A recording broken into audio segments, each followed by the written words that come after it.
Die Mittagssonne tauchte die brasilianische Landschaft in ein weißes Licht, wo João Pereira und seine Frau Maria in Ruhe in ihrem Holzhaus am Waldrand leben.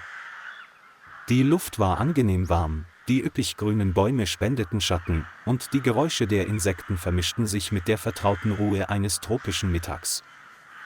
João ruhte sich drinnen aus, während Maria in den Hinterhof ging, um sich unter dem hellen weißen Licht um den kleinen Garten zu kümmern. Als sie sich auf die Holzstufen setzte, bemerkte Maria plötzlich 3 kleine Gestalten, die still auf dem grünen Gras standen. 3 Leopardenjunge erschienen lautlos, ihr goldbraunes Fell mit Staub bedeckt, ihre kleinen, dünnen Körper glänzten in der grellen Mittagssonne. Sie knurrten nicht und zeigten keinerlei Aggression, sie standen einfach nur still und blickten Maria mit müden Augen an. In diesem Moment standen sich Menschen und Wildtiere in einer unerklärlichen, angespannten Stille gegenüber. Maria spürte deutlich, dass dies keine gewöhnliche Begegnung war, wie sie bisher kannte.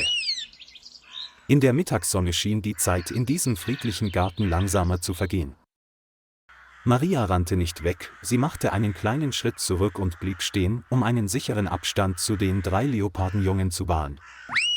Die 3 Leoparden näherten sich langsam, ihr schwerer Gang zeugte von ihrer Erschöpfung nach tagelangem Hungern. Die alte Frau setzte sich langsam ins Gras, die Hände eng an den Körper gefaltet, ohne irgendwelche drohenden Gesten zu machen. Ein Leopardenjunges kam näher, seine Pfote berührte leicht Marias Hosenbein. Er zupfte sanft an ihrem Hosenbein und wandte dann den Kopf, um in Richtung des dichten Waldes hinter dem Haus zu blicken. Diese Handlung wurde wiederholt und transportierte dabei ein Gefühl unausgesprochener Bitte. Die beiden verbliebenen Leoparden saßen dicht beieinander, atmeten schwer und hielten ihre Blicke unentwegt auf Maria gerichtet. Die alte Frau spürte die stille Verzweiflung in jeder noch so kleinen Bewegung. In der sengenden Mittagssonne entstand allmählich ein zartes Band.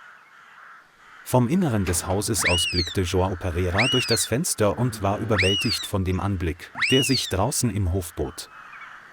Der Anblick der 3 Leopardenjungen, die Maria umringten, ließ ihn einen Moment lang erschaudern. Ohne zu zögern, stürmte João auf das Spielfeld, sein Herz hämmerte vor instinktiver Angst. Er schrie laut und fuchtelte mit den Armen, um sie zu verscheuchen und ihnen mit Lärmangst einzujagen. Maria fuhr überrascht hoch und wich instinktiv auf João zu. Die 3 Leopardenjungen zogen sich einige Meter zurück, rannten aber nicht aus dem Hof. Sie blieben stehen und setzten sich in der grellen Mittagssonne ins Gras. João zog Maria ins Haus und schloss die Tür mit zitternden Händen fest. Durch das Glas verfolgten seine Augen weiterhin die 3 kleinen Gestalten im Hof. Im Inneren des Holzhauses standen João und Maria am Fenster und beobachteten schweigend das Geschehen draußen. Die 3 Leopardenjungen saßen dicht beieinander am Rand des Hofes, ohne zu knurren oder anzugreifen. Hin und wieder drehte eines der Tiere den Kopf und blickte in Richtung Wald, als ob es auf etwas wartete. Die grelle Mittagssonne warf ihre Schatten deutlich auf das grüne Gras. Das anhaltende Schweigen erzeugte in Joaos Herzen ein schweres, unangenehmes Gefühl. Ihm wurde klar, dass dieses Verhalten völlig anders war als alle Jagdmethoden, die er je kennengelernt hatte. Maria flüsterte, dass sie vielleicht Hilfe suchten. Nach kurzem Überlegen beschloss João, die örtlichen Förster anzurufen. Ihm war klar, dass diese Situation die Fähigkeiten der beiden alten Männer überstieg. Die beiden Parkwächter, Rafael Costa und Lucas Almeida, trafen in der brütenden Mittagshitze am Unfallort ein. Sie beobachteten die 3 Leopardenjungen aus der Ferne und bemerkten schnell deutliche Anzeichen von Erschöpfung. Den Fußspuren rund um das Haus folgend, wagten sich die beiden rangertief in den Regenwald vor. Etwa einen Kilometer vom Haus entfernt entdeckten sie den Kadaver einer Leopardenmutter unter einem dichten Blätterdach. Der Leopard wies viele alte, nicht verheilte Wunden am Körper auf. Rafael kam zu dem Schluss, dass die Leopardenmutter ihr Junges mit auf die Jagd genommen hatte, als sie bereits zu schwach war. Lucas bestätigte, dass der Tod durch anhaltende Erschöpfung und nicht durch Angriffe auf Menschen verursacht wurde. Diese Antwort ließ die ganze Gruppe in der Stille des Waldes am Mittag sprachlos zurück. Das Schicksal der 3 Leopardenjungen erscheint nun gleichermaßen klar wie ungewiss. Raphael und Lukas kehrten ins Haus zurück und unterhielten sich kurz mit João und Maria über die Situation. Sie erklärten, dass die 3 Leopardenjungen in ihrem jetzigen Zustand nicht allein überleben könnten. In ihren letzten Instinkten haben sie sich möglicherweise an die Menschen um Hilfe gewandt. Es wurde beschlossen, die 3 Leopardenjungen in die Auffangstation zu bringen. João nickte zustimmend, obwohl er noch immer viele Sorgen im Herzen trug. Maria stand schweigend da und beobachtete die 3 winzigen Geschöpfe, die in der Mittagssonne saßen.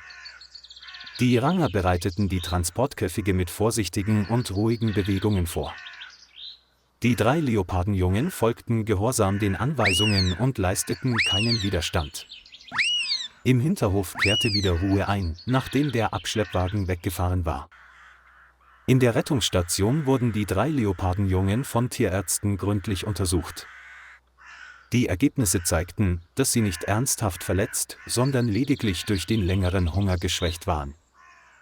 Nachdem ihnen Nahrung und Wasser gegeben worden waren, kehrten ihre Kräfte allmählich zurück. Sie wurden in ein geräumiges Gehege mit viel Grün und natürlichem Licht verlegt. Nach nur wenigen Tagen trat die Hyperaktivität wieder auf. Kurze Schritte ersetzen den anfänglich müden Gang. Der müde Blick in seinen Augen wich allmählich einer vertrauten Neugier.